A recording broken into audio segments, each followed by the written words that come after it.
¿Cuánto tiempo estuvisteis más o menos en Miranda? Hay unos 8 días o 10 o así. ¿Y luego a dónde os llevaron? Espera, pero en Miranda ocurrió un hecho determinado. Uno de los días ya terminamos el trabajo y fuimos a prepararnos para cenar. Solíamos salir del campo de concentración a coger tierra fuera del campo de concentración, una arenilla allí, esto. Y entonces parece, o sea, tres presos, no sé si eran un francés y dos belgas, o eran dos franceses y un belgas, no conocían el castellano, pero intentaron fugarse.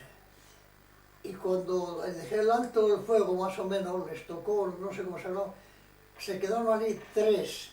Había de tanto rascar arena uno como una cuevita de allí. Pero también parece que, según dijeron, algunos niños fueron a jugar allí con las arenas. Y ellos, al verse descubiertos, algo dijeron, echaron a correr los tres. No sé si fue que los niños fueron a ocupar o eso, no me aclaro bien.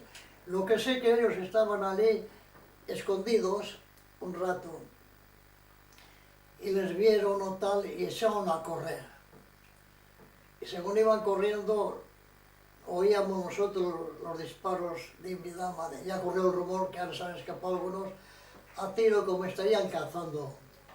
Tres hombres corriendo, escapando, y a tiro limpio les mataron allí el año 40, sería el mes de septiembre, poco más o menos, les mataron a los tres. Y se rumoreó, estuvimos un rato todos allí formados, pues oíamos los tiros y veíamos poniendo de puntillas que eran unas corridas uno ahí por otro. Y corrió el rumor al de un rato que le querían rematarles dentro del campo de concentración para escarmiento de nosotros. Y no, les mataron allí a los tres les mataron.